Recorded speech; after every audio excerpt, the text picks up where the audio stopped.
Hello everyone, welcome to the ZENner Mobile Yoga YouTube channel. Today we are going to do yoga for the feet. If you suffer from pain or cramps in the foot very often, there could be one of several reasons why. It could be because you have fallen arches, or aka being flat-footed. Weak muscles in the feet or misalignment can also be a common problem. It could also be poor circulation that causes this ongoing pain, or even bunions or plantar fasciitis. Although the foot care I'm going to show you today is going to relieve a lot of these pains, it's very important that you check with your doctor first if you have persistent or ongoing foot pain. The human foot is very complex with 26 bones, over 30 joints, 100 ligaments, muscles, and tendons put together for each foot, as well as over 200,000 nerve endings on each foot. Ticklish? For the exercises that we are going to do today, one of them will involve using a yoga strap. You could also use something like a dog leash, and also a tennis ball will be for another exercise. I'm also really excited to announce the debut of Mr. Bones. See him in the corner there? On the ZENner Mobile Yoga YouTube channel. He's going to be showing us his feet today. And even though his name today is Mr. Bones, it might change in the future. Okay, let's get started.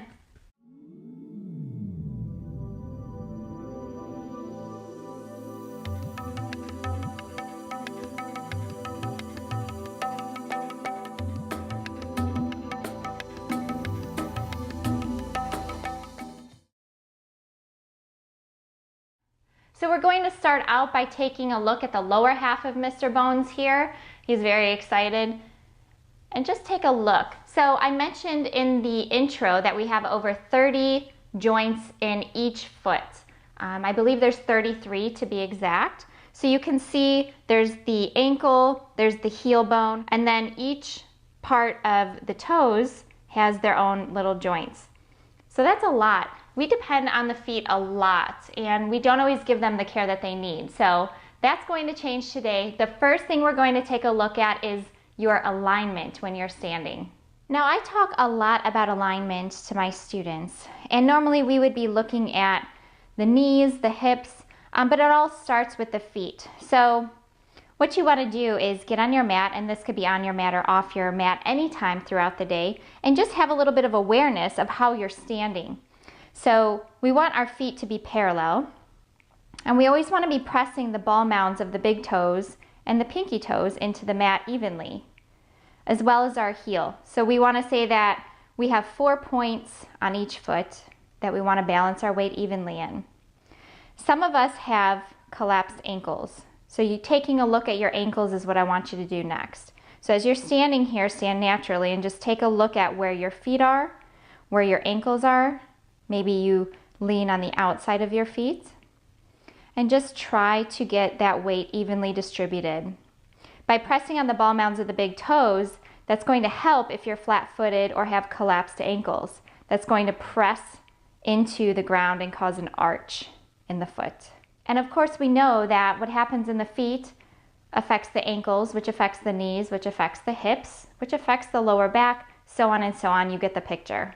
By pressing the ball mounds of the big toes, you're also going to strengthen the muscles in the big toes. I know we don't focus a lot about muscles in the feet, but they are really important, especially if you suffer from ailments like bunions. So bunions are about alignment of the big toes. And to further strengthen these muscles, you can also practice picking things up with your feet, starting with your yoga mat. So just spread your toes and act as if you're picking up. And you'll want to do this, at least 10 times for each foot, say. You always want to do everything balanced, so if you're doing one foot, make sure you do the other. You'll definitely notice a difference in your ability and your flexibility in one foot versus the other. Our second exercise for the feet is going to involve using a strap. So go ahead and grab your strap. Whatever you're using, fold it in half to make it as skinny as possible and place it in between the first and second toes. And then you want to cross the strap over. And what we're looking to do is create space between the first toes and the second toes. And what we're going to do is keeping your weight on your heels, lift the toes, spread the toes, and come back down. So we're spreading the toes while keeping the heels grounded, and then coming back down.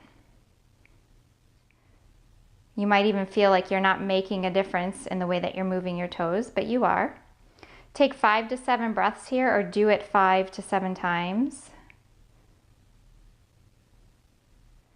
It's helping you align the big toes, getting them where they should be, parallel with your feet, and then gaining the muscles by spreading the toes apart. And you can practice this at least once a day if you have the time to do that, but as often as possible. The next thing we're going to focus on is stretching the tops of the feet. So you can use a wall if you'd like, or just practice your balance, have a focus point. And we're just going to press on the tops of the toes, pressing the tops of the toes into the ground, and you'll right away feel a stretch. We're stretching the muscles and the tendons in the top of the foot. You want to do it for 5 to 7 breaths. We have flexion going on in the ankle, so we're stretching the ankle. You don't always need to be in a yoga pose, say a cobra pose, to feel this type of stretch. You can do it standing just about anywhere. So let me do it from the side. You're going to bend the toes, press them into the ground, and press the back of the foot towards the front of the foot until you get that gentle stretch in the top of the foot in through the ankle. And you'll do this for 5 to 7 breaths on each side. The next couple of exercises we're going to do to help with circulation of the feet. We're going to do it sitting down on the mat. You can do it sitting at your desk, sitting at your dining room table, sitting on the couch. And basically you can do it as often as you want, as many times of the week as you want. And it just involves taking the insides of the feet and tapping them together. You're just going to gently tap the arches. And then the other one is just shaking the feet. Your feet have to be relaxed in order to do this, to release the joints, the ankle joints. You might even get a nice tingling sensation in the feet after doing those exercises from the tapping and waking up the nerve endings at the bottom of the feet. Towards the end of this video, you'll see that we'll be sitting in Dandasana, or sitting just with our legs out in front of us, and we're going to do some movements with spreading the toes, trying to build up muscle in the toes. If you're not ready for that step yet, you can start here. And what you want to do is take your fingers and just place them in between each toe. So it looks something like this. We're just spreading the toes apart, and then you're going to want to relax the ankle. And I like to take this as an opportunity to do some ankle circles and also maybe a little foot massage for myself. And what I do for that is I take my thumbs and I press on the pad of the foot underneath the second and third toes. So I just put some pressure in that spot for a few moments. Our feet bear a lot of weight during the day, and this kind of just gives the muscles a release, create some space. You can even go down the arch of the foot, massage the heel, squeeze the Achilles tendon behind the ankle, and then rub the top of the feet, coming to each toe, and you might even want to squeeze and pull each toe on the foot. And this is also good for circulation as well. And you want to do both feet, and just do it as often as you can. Next, we're going to sit on the floor in Dandasana. So your legs are out in front of you, your arms are along the sides of your body. Go ahead and sit on a pillow or a blanket if you need a little bit of elevation in the hips. And what we're going to do is basically just look at our feet for a moment. Notice the symmetry in the feet, or notice any unevenness in the feet, so any similarities or differences. And just be aware of that for a moment. And then what I want you to do is just see if you can spread the toes apart. You'll notice that you might have a toe, kind of like my pinky toe on the one foot, that just doesn't like to let go of its toe friend next to it, and that's okay. Release, open, release, open, release. Do it one more time. Open and release. And then we're going to isolate the big toes. So press the toes down and see if you can move just the big toes.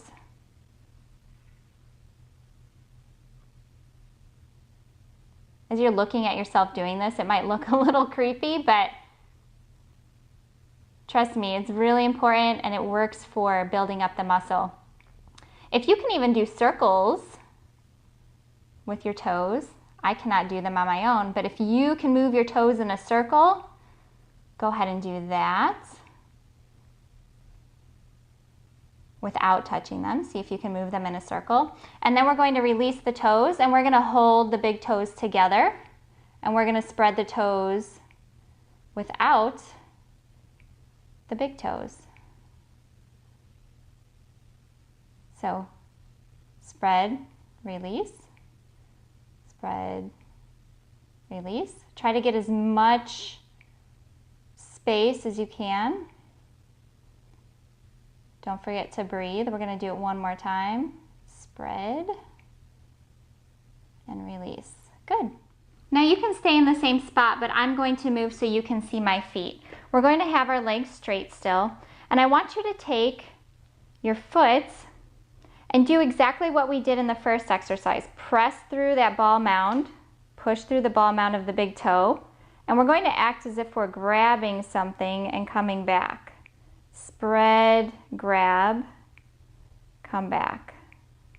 So push and pull, putting your foot into flexion and extension. Flexion, extension. Moving the ankle in flexion and extension. Good. Just do the best you can. You might notice after doing this for a while, the muscles in your feet will be strong enough to where it'll just go back and forth like a wave. And then do the other one. Just do it 5 to 7 times. So push, pull, push,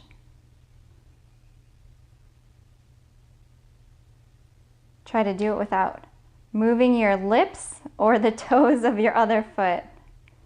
It gets interesting. Grab your tennis ball for the next exercise. We're going to do something that's especially helpful for people with a tight plantar fascia, that band on the bottom of the foot that goes across the arch. It's attached from the heel all the way up to the toes. Some people suffer from plantar fasciitis for different reasons, and this is going to be really helpful. If you are in a lot of pain, you can do this sitting down, but you can also do it standing up. If you're going to do it standing up, make sure you're next to a wall. We're going to put the foot on top of the tennis ball, starting with the front of the arch. So here we have the back of the arch, roll the ball to the front of the arch, and we're just going to gently place all of our weight on top of the tennis ball. So the other heel is going to lift. And you're going to know that you're doing this in the right spot because you're going to see white dots, which are your joints, coming through the top of the foot. You'll feel the bones spreading apart. Just do it enough to where you can feel it. You don't want to be in pain. Take your 5 to 7 breaths here. And then gently release when you're done. Lower that other heel. And then you're going to roll the ball to the back of the arch. Don't put it on the heel. We want it in front of the heel, the very back of the arch. And then go ahead and place all of your weight on the tennis ball. Take your 5 to 7 breaths.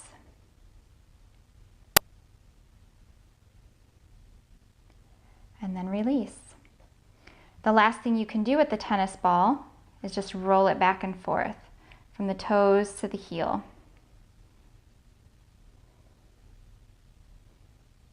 Make sure you do it on the other side and do this at least once a day. The last thing we're going to do is come to a Thunderbolt position. So just sitting on your heels, and what we're going to do is curl the toes under,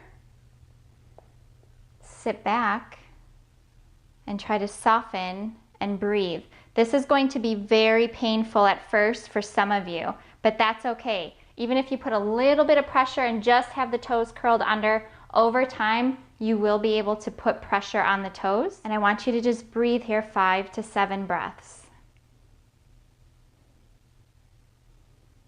Thanks for joining us today. I hope that you can find some of these exercises to be helpful. Remember, you don't have to be in pain to start doing yoga for the feet. You can do it for preventative measures. Our feet have a lot of important jobs and do a lot of work for us, so it's really important that we pay attention to them and take care of them. Namaste.